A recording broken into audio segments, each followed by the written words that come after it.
విరమణ చేయడం జరిగింది, దాన్ని ఉల్లంఘించే సందర్భాలు కూడా కనబడతా ఉన్నాయి. సో సాయంత్రం దాదాపు 5 గంటలు భారత్ పాకిస్తాన్ కాల్పుల విరమణపై తొలుత అమెరికా అధ్యక్షుడు ట్రంప్ ప్రకటన, ఆ తర్వాత పాకిస్తాన్ విదేశాంగ మంత్రి ఇషాక్ దార్ సమర్థన, సాయంత్రం 6 గంటలకు విదేశాంగ శాఖ కార్యదర్శి విక్రమ్ మిశ్రీ నిర్ధారణ, సాయంత్రం 5 గంటల నుంచే ఇరు దేశాల మధ్య పూర్తిస్థాయి కాల్పుల విరమణ ఒప్పందం అమల్లోకి వచ్చిందని ప్రకటన. యుద్ధం నిలిచినందున ఇరు దేశాల ప్రజలను ఒక ఊరట, ఇప్పటికైనా ప్రశాంతత నెలకొంటుందనే ఆశాభావం.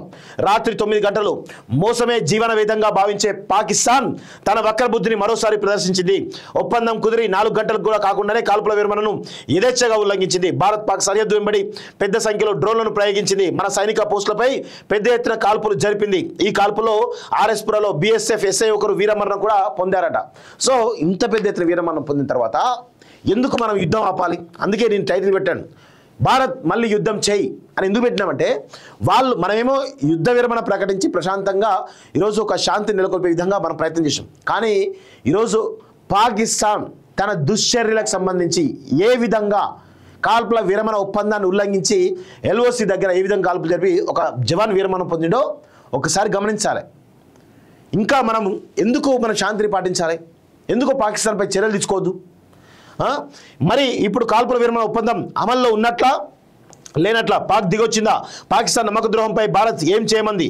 భారతీయులందరూ ఇది ఇప్పుడు $1 మిలియన్ ప్రశ్న అంటూ కూడా కనబడతా ఉంది. సో కాల్పుల విరమణకు భారత్ పాక్ ఓకే, ఒప్పందం కుదిరిన గంటలోనే పాక్ ఉల్లంఘన, కాల్పుల విరమణతో శ్రీనగర్లో లాల్ చౌక్పై త్రివర్ణ వెలుగులు అంటూ చూస్తా ఉన్నాం. రాత్రంతా జరిపిన చర్చలు ఫలించాయి. ట్రంప్ వెంటనే పాక్ విదేశాంగ మంత్రి దార్ సమర్థన, విరమణకు ఇరు దేశాలు అంగీకరించాలని పోస్టు. పాక్ దిగి వచ్చింది. ఆ దేశ డీజీఎంఓ ఫోన్ చేశారు. మన డీజీఎంఓ అంగీకారం. మళ్ళీ డీజీఎంఓ అంటే డైరెక్టర్ జనరల్ ఆఫ్ మిలిటరీ అనే ఆ పొజిషన్, అక్కడే పాకిస్తాన్ సంబంధించినటువంటి డైరెక్టర్ జనరల్ ఆఫ్ మిలిటరీ మన దేశ డీజీఎంఓకు ఫోన్ చేయడం, ఆ తర్వాత కాల్పుల విరమణ ఒప్పందాన్ని ఇద్దరు కూడా ఒప్పుకోవడం జరిగింది. సో మళ్ళీ రేపు ఇరు దేశాల డీజీఎంలో భేటీ అంటూ చూస్తాం. సో 12వ తారీఖు నాడు ఇరు దేశాల DGM director general of military ఎవరైతే కూర్చొని పరస్పర ఒప్పందాలు చేసుకుంటారు. అంటే ఇవి అంటే రేపటి తర్వాత అసలు విషయం బయటపడుతుంది. పాకిస్తాన్ వక్రబుద్ధి ఏంటో తెలిసేటువంటి అవకాశం అయితే చాలా స్పష్టంగా ఉంటుంది. ఇక్కడ పాకిస్తాన్తో మన యుద్ధం కాదు, అక్కడ ఉగ్రవాద శిబిరాలు, ఉగ్రవాద ట్రైనింగ్స్ ఏవైతే జరుగుతున్నాయో, ఉగ్రవాద సంస్థలు ఏవైతున్నాయో వాటిని మట్టుబెట్టడమే భారతదేశం యొక్క ప్రధానమైనటువంటి లక్ష్యం. ఇప్పుడు కనుక మనం ఆపకపోతే, దాన్ని ఇప్పుడు కనుక మనం కట్టడి చేయకపోతే, ఇప్పుడు కనుక మనం ఉగ్రవాద సంస్థలు, ఉగ్రవాద శిబిరాలు మట్టుబెట్టకపోతే ఖచ్చితంగా ఇంకా ముందు భవిష్యత్తులో ఎవరైతే లష్కరే తోయిబా కావచ్చు, జైషే అహ్మద్ కావచ్చు, ఈ సంస్థలన్నీ కూడా ఖచ్చితంగా భారతదేశం పైన భీకరమైనటువంటి ఉగ్రవాద దాడులు చేసేటువంటి అవకాశం చాలా స్పష్టంగా కనబడతా ఉంది. సింధు నిలిపివేత వీసా ఆంక్షలు కొనసాగుతాయి. భారత్పై ఉగ్రదాడులను యుద్ధంగా పరిగణిస్తామని కూడా చెప్పడం జరిగింది. మన షరతుల ప్రకారమే విరమణ ఉండాలన్న మోదీ. ఆ తర్వాత 4 గంటలకే పాక్ సైన్యం ఉల్లంఘన, డ్రోన్లతో దాడి, బీఎస్ఎఫ్ ఎస్ఐ వీరమరణం. కాశ్మీర్ నుంచి గుజరాత్ వరకు మళ్ళీ చిమ్మ చీకట్లు. పాక్ మళ్ళీ కాల్పులు జరుపుతోంది, ఖండిస్తున్నాం, సీరియస్గా తీసుకుంటా, ప్రతిచర్య తప్పదు అంటూ మిశ్రీ మాట్లాడిన నైట్ మళ్ళా 9 గంటల తర్వాత ప్రెస్ మీట్ చెప్పిన విషయం కూడా గమనించాం. కాల్పుల విరమణకు కట్టుబడి ఉంటామంటూ పాక్ ప్రధాని చెప్తున్న విషయం కూడా గమనిస్తా ఉన్నాం. సో ఇవన్నీ కూడా స్పష్టంగా పాకిస్తాన్ అన్ని ఉల్లంఘనలు చేస్తా ఉన్నాం. కానీ మనం ఎందుకో చాతగాని వాళ్ళగా సంయమనం పాటిస్తాం. ఎందుకు సంయమనం పాటించాలి? ఖచ్చితంగా తిప్పి కొట్టాల్సిన అవసరం అయితే ఉంది అనేది మా యొక్క అభిప్రాయం మిత్రులారా. సో కొన్ని గంటల్లోనే పరిస్థితి మళ్ళీ మొదటికొచ్చింది. శ్రీనగర్లో భారీ పేలులు వినిపిస్తున్నాయి. ఉదంపూర్, బారాముల్లా, ఆర్ఎస్పుర తదితర సెక్టర్లోని భారత సైనిక పోస్టులపై పాక్ సైన్యం కాల్పులు జరుపుతోంది. శ్రీనగర్, పఠాన్కోట్, జైసల్మేర్, ఉదంపూర్, బార్మర్ తదితర ప్రాంతాల్లో యథావిధిగా చిమ్మ చీకట్లు నెలకొన్నాయి. పంజాబ్ గురుద్వారా సమీపంలో పేలులు. ఆర్ఎస్పురలో పాక్ కాల్పులకు బీఎస్ఎఫ్ ఎస్ఐ ఇంతియాజ్ వీరమరణం పొందారు. పాక్ నిరంతరాయంగా ప్రయోగిస్తున్నటువంటి డ్రోన్లను భారత్ అడ్డుకొని ఈరోజు పెద్ద ఎత్తున వాటిని తిప్పికొడుతున్నటువంటి విషయం కూడా గమనిస్తూ ఉన్నాం.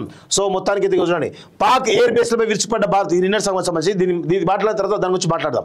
సో మొత్తానికైతే పలు చోట్ల కాల్పుల విరమణ ఒప్పందం అంగీకరించిన తర్వాత కూడా భారతదేశం పైన ఇటు పంజాబ్ రాష్ట్రంలో కావచ్చు, శ్రీనగర్లో కావచ్చు, వివిధ సరిహద్దు రాష్ట్రాలలో డ్రోన్లతోటి మళ్ళీ పాకిస్తాన్ దాడి చేసింది. మళ్ళీ ఎల్ఓసి దగ్గర కాల్పులు చేయడం జరిగింది. దానిలో బీఎస్ఎఫ్ ఎస్ఐ వీరమరణం కూడా పొందినటువంటి సందర్భం కనబడుతుంది. ఇంకా ఎందుకు ఉపేక్షించాలని చెప్పేసి ఈ భారత ప్రభుత్వాన్ని, కేంద్ర ప్రభుత్వాన్ని నేను అడుగుతా ఉన్నాను. ఖచ్చితంగా ప్రతీకారం తీర్చుకోవాల్సిందే. ఖచ్చితంగా వాటికి జవాబు ఘాటుగానే ఇవ్వాల్సిందని చెప్పేసి కూడా మేము కోరుతా ఉన్నాం. నెక్స్ట్ పాక్ ఎయిర్ బేస్లపై విరుచుకుపడ్డ భారత్ 8 కీలక ప్రాంతాల్లో క్షిపణులతో దాడి, సైనిక స్థావరాలు, రాడార్ స్టేషన్లు, ఆయుధాగారాల ధ్వంసం. శుక్రవారం అర్ధరాత్రి అనంతరం డ్రోన్లు, క్షిపణులతో దాడులకు పాక్ యత్నం విజయవంతంగా అడ్డుకున్న భారత్ S-400 వ్యవస్థను ధ్వంసం చేశామన్న పాక్ ప్రచారం అవాస్తవం.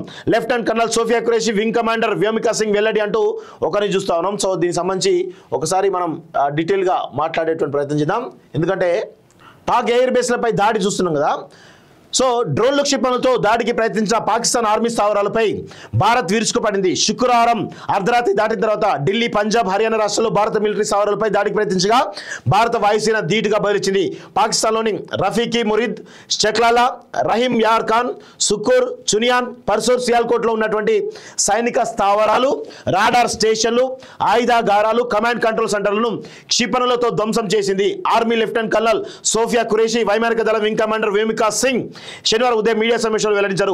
భారత్లోని పౌర ప్రాంతాలపై పాకిస్తాన్ యుద్ధ విమానాలు, డ్రోన్లు, క్షిపణులు, లైటరింగ్ మ్యునిషన్లతో దాడికి ప్రయత్నించిందని, భారత్ వాటిని సమర్థవంతంగా ఎదుర్కొని నిర్వీర్యం చేసిందని తెలిపారు.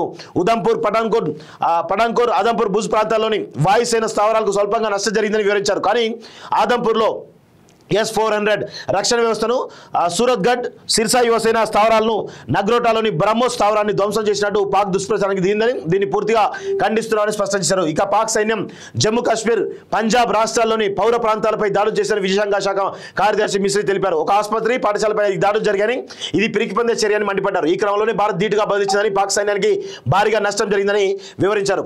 ఢిల్లీపై క్షిపణి దాడి మధ్యలోనే ధ్వంసం అంటూ చూస్తున్నాం. సో ఢిల్లీ పైన కూడా క్షిపణి దాడి చేయడానికి ప్రయత్నించి దాన్ని ధ్వంసం చేసినట్టు కూడా చెప్తా ఉన్నారు. సో పాక్ కాల్పులో 5 పౌరులు మృతి అంటూ కూడా చూస్తాం. ఈ 6 స్థావరాలు పాక్ కీలకమట. పాకిస్తాన్కు అత్యంత కీలకమైనటువంటి కొన్ని ప్రత్యేక అవసరాల కోసం వినియోగించుకున్నటువంటి మిలిటరీ స్థావరాలు ఎయిర్ బేస్ ఎంచుకొని మరి భారత్ శనివారం తెల్లవారుజామున దాడి చేసిందని రక్షణ వర్గాలు వెల్లడించారు. దీంతోనే పాక్ గట్టి ఎదురు దెబ్బ తగిలి వెనక్కి తగ్గేందుకు కారణమైందని పేర్కొన్నాయి. భారత్ దాడి చేసిన పాక్ ముఖ్య స్థావరాలు, వాటి ప్రత్యేకతలు ఏమంటే రావల్పిల్లిలోని Chaklala air base. So Pakistan రాజధాని ఇస్లామాబాద్ కేవలం 10 కిలోమీటర్ల దూరంలోని మిలిటరీ ఎయిర్ బేస్ ఇది. యుద్ధ విమానాలు, ప్రభుత్వ అధినేతలు, విఐపీల రాకపోకలకు దీన్ని వినియోగిస్తారు. 1965-71 యుద్ధాల వేళ ఈ ఎయిర్ బేస్ కార్యకలాపాలు పాక్ కీలకంగా నిలిచాయి అంటూ చూస్తా ఉన్నాం. Murid air base Pak drone దాడులు, నిఘా కోసం వినియోగించే కీలక ఎయిర్ బేస్ ఇది. గత 2-3 రోజులుగా ఇక్కడి నుంచి 100ల కొద్ది ఆయుధ డ్రోన్లను భారత్ పైకి ప్రయోగించింది. Rafiqui air base Pakistan JF-17 Mirage యుద్ధ విమానాలు, రవాణా హెలికాప్టర్లను సిద్ధంగా ఉంచే స్థావరం ఇది. అటు జమ్మూ కాశ్మీర్ నుంచి గుజరాత్ వరకు వేగంగా చేరుకునే మధ్యలో ఉండడం కూడా కీలక అంశం. రహీం యార్ Khan air base, Sukkur air base, Chunian air base అట. సో లాహోర్కు సమీపంలోని ఈ వైమానిక దళ స్థావరం పాక్ ప్రధాన ఎయిర్ బేస్లో ఒకటి. కీలక నిఘా రక్షణ వ్యవస్థలు ఇక్కడ మోహరిస్తారంటూ కూడా చూస్తా ఉన్నాం. సో మొత్తానికైతే ఈ ఎయిర్ బేస్ల పైన ఖచ్చితమైనటువంటి టార్గెట్లను పెట్టేసి మొత్తానికైతే భారత్ క్షిపణి దాడులు చేసి వాటిని కొంతమేర ధ్వంసం చేసినట్టుగా చాలా స్పష్టంగా అర్థమవుతా ఉంది. సో మొత్తానికైతే పాకిస్తాన్ ఈ దాడులకు ఉక్కిరిబిక్కిరి అయిపోయిన తర్వాతనే మరి కాల్పుల విరమణ ఒప్పందానికి మొదటనే అమెరికా చెప్పగానే ఒప్పుకున్నది. దాని తర్వాత ట్రంప్ ఇండియాను ఒప్పించడం జరిగింది అని చాలా స్పష్టంగా తెలుస్తూ ఉంది. పహల్గామ్తో తెగబడ్డ పాక్ అన్ని దెబ్బలే, సింధు జలాల ఒప్పందం రద్దు, ఎగుమతులు దిగుమతులపై నిషేధం, ఉగ్రవాద శిబిరాలపై ధ్వంసం, పాక్ యువసేనకు భారీ దెబ్బ అంటూ కూడా చూస్తాం. పహల్గామ్లో జైషే మహమ్మద్ అనుబంధ సంస్థ ది రెసిస్టెన్స్ ఫోర్స్ చేసినటువంటి మారణకాండకు దాయాద్ దేశం పాకిస్తాన్ భారీగా మూల్యం చెల్లించుకోవాల్సి వచ్చింది. ఆపరేషన్ సింధూర్తో పాక్కు చావు తప్పి కన్నులట్టపోయినంత పరైంది. పహల్గామ్ దాడి జరిగిన నాటి ఏప్రిల్ 22 నుంచి శనివారం సాయంత్రం కాల్పుల విరమణ ప్రకటన వరకు పాకిస్తాన్కు జరిగిన నష్టంపై ఆంధ్రజ్యోతి ప్రత్యేక కథనం అంటూ సింధు జలాలు దూరం, అది 100% పాకిస్తాన్కు చాలా పెద్ద నష్టం చేకూర్చే అవకాశం అయితే కనబడుతుంది. ఆపరేషన్ సింధూర్తో అతలాకుతలం. ఈ నెల 7వ తేదీన తెల్లవారుజామున భారత్ ఆపరేషన్ సింధూర్ను ప్రారంభించి పాక్ ఆక్రమిత కాశ్మీర్, పాకిస్తాన్లోని పంజాబ్లో ఉన్నటువంటి ఉగ్రవాద స్థావరాలను తుత్తినేలు చేసింది. ఈ దాడుల్లో పాక్ ప్రేరేపిత ఉగ్రవాదులు 70 మంది మరణించినట్లు భారత ప్రభుత్వం ప్రకటించింది. ఆ తర్వాత ఆ సంఖ్య 100కు పెరిగినట్లు వివరించింది. ఆ మర్నాడు భారత్లోని వైమానిక స్థావరాలు టార్గెట్గా చేసుకుని ఆ పాక్ క్షిపణి డ్రోన్ దాడులు చేసింది. దీన్ని భారత్ అడ్డుకుని పాకిస్తాన్లోని 4 ఎయిర్ డిఫెన్స్ సైట్లను డ్రోన్లతో ధ్వంసం చేసింది. లాహోర్, కరాచీ, రావల్పిండిలోని ఎయిర్ డిఫెన్స్ వ్యవస్థలు ధ్వంసమవగా రావల్పిండిలో జరుగుతున్న పాకిస్తాన్ సూపర్ లీగ్ క్రికెట్ మ్యాచ్లు రద్దయ్యాయి. శుక్రవారం కూడా పాకిస్తాన్ టార్గెట్గా చేసుకుని భారత్ క్షిపణి దాడులు కొనసాగి ఈ దాడుల్లో నూర్ ఖాన్ ఎయిర్ బేస్కు తీవ్ర నష్టం వాటిల్లింది. శనివారం ఉదయం కూడా 8 వైమానిక స్థావరాలపై దాడి చేసినట్లు భారత్ ప్రకటించగా సాయంత్రానికి ఇరువైపుల నుంచి కాల్పుల విరమణ ఒప్పంద ప్రకటనలు వచ్చాయి. భారత్ దాడుల కారణంగా పాక్ తన విస్తీర్ణంలో 44% ఉన్నటువంటి బలూచిస్తాన్ పైన పట్టు కోల్పోయే పరిస్థితి నెలకొంది. బలూచిస్తాన్ లిబరేషన్ ఆర్మీ గురు శుక్రవారాల్లో పాక్ సైన్యాన్ని తరిమికొట్టి క్వెట్టా సహా పలు నగరాలపై BLA పట్టు సాధించింది అంటూ చూస్తున్నాం. సో పాక్ ఆర్మీ ఇటు భారతదేశంలో కాల్చేస్తుంటే బలూచిస్తాన్ ఆల్రెడీ తన 44% యొక్క భూభాగాన్ని కోల్పోవాల్సి వాళ్ళు పట్టు కోల్పోయిందట పాకిస్తాన్. సో బలూచిస్తాన్ ఏదైతే 40% వాళ్ళ పట్టు అవుతుందో దాన్ని నిలుపుకునే ప్రయత్నం చేసినట్టుగా చాలా స్పష్టంగా తెలుస్తోంది. పహల్గామ్లో ఉగ్రవాదుల మారణకాండ జరిగిన తర్వాత ఈ రోజే పాకిస్తాన్పై చర్యలకు భారత్ సిద్ధమైంది. గతంలో 23న సింధు జిల్లాలో ఒప్పందం నిలిపేస్తున్నట్టు భారత్ ప్రకటించింది. భారత్లో ఉన్నటువంటి పాక్ పౌరుల వీసాలకు తక్షణం రద్దు చేసింది. పాకిస్తాన్తో వాణిజ్యానికి నిలిపేసి ఎగుమతులు దిగుమతులపై నిషేధం విధించింది. ఈ నిర్ణయాలతో పాక్ జీడీపీకి 20% వాటాను అందిస్తున్న సింధు పంజాబ్ రాష్ట్ర వ్యవసాయం కుంటుపడిపోనుందంటూ చూస్తా ఉన్నాం. సో ఈ విధంగా పాక్ అన్ని దెబ్బలే ఇంకా కొనసాగే అవకాశం కూడా కనబడతా ఉంది.